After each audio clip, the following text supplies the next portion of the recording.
Have you ever really looked at Peppa Pig's world and thought something feels off? It's colorful, cheerful, and full of talking animals who drive cars, use phones, and go on vacations. But there's one question that almost no one seems to ask. Where are all the humans? Because think about it. This world looks incredibly similar to ours. The houses, the cities, the planes, even the technology, everything feels human.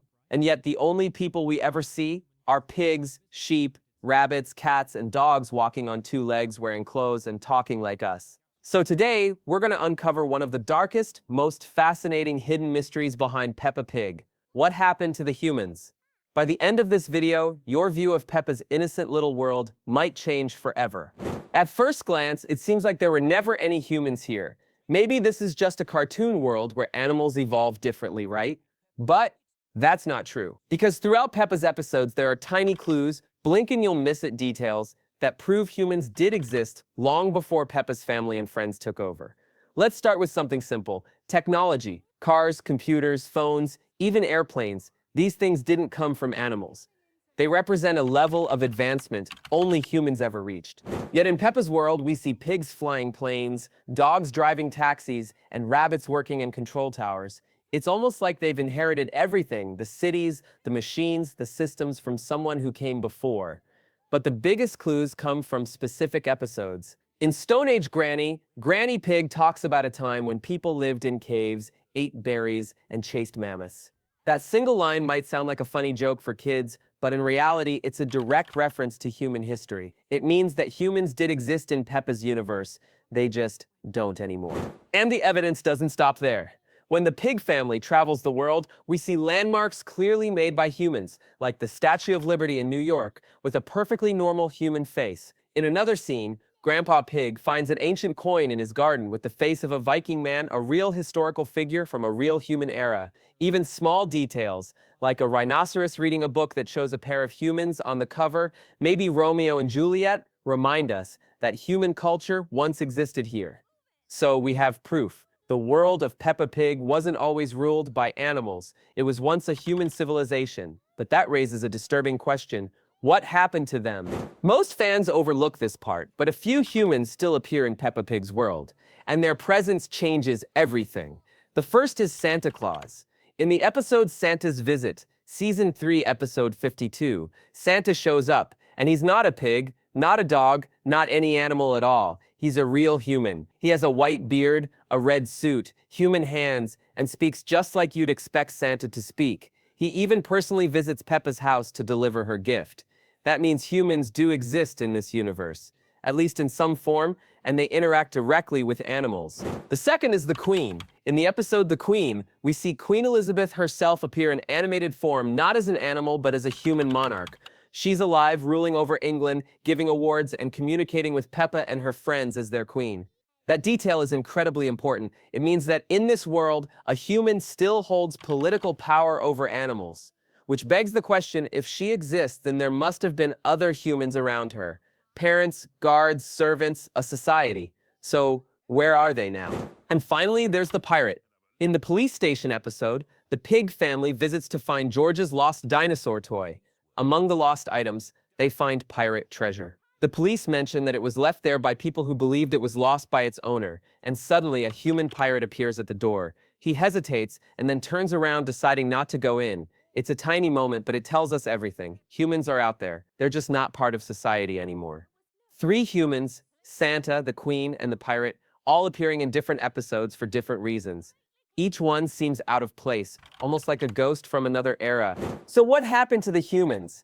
Now, here's where things get dark, and where fan theories start to make sense. If humans once ruled the planet, and animals now live in their place, there are only 2 possibilities. Either the animals took over, or the humans disappeared. Let's break down both theories. Theory 1, the animal revolution. This theory comes straight out of George Orwell's famous story, Animal Farm. In that book, farm animals rise up, overthrow their human owner, and take over the farm. And guess who leads them? The pigs, because they're the smartest. Now think about Peppa's world. Pigs are literally at the center of everything. Peppa's family, Grandpa Pig, even Mr. Pig. They're clever, confident, and often shown as leaders. It's entirely possible that Peppa Pig's world is a distant result of a massive animal uprising, where animals revolted against their human masters and took over society. Over time, the animals might have adopted human habits, speaking, wearing clothes, driving cars, but kept their animal instincts. Humans, once the rulers, could have been wiped out, exiled, or turned into legends, remembered only through statues and stories. It's a dark concept for a children's show, but when you think about the clues, it weirdly fits. Why else would every single job, teacher, doctor, pilot, be held by an animal? Why else would Peppa's world have all this advanced human technology, but no humans to explain where it came from? Theory 2, the evolution after extinction. The second theory might be even more unsettling. What if Peppa Pig's world takes place thousands of years in the future, long after humans went extinct? Imagine a world where humans vanished, maybe through climate disaster, war, or disease. Over the centuries, animals evolved to take over, developing intelligence, speech, and society just like humans once did. They learned from what humans left behind: buildings, roads, airplanes, and history. That's why the animals in Peppa's world act so much like us. They're mimicking humanity, trying to rebuild what once was. But they don't fully understand it. They live in houses, use computers, and celebrate holidays, yet they still oink, baa, and quack. They've inherited the world without truly understanding it, and that could explain the rare humans we still see. Maybe Santa Claus isn't a real human anymore. Maybe he's a myth, a story passed down for generations. Maybe the Queen isn't the actual Queen Elizabeth, but a symbolic version of what humanity once was, a character meant to remind animals of their creators.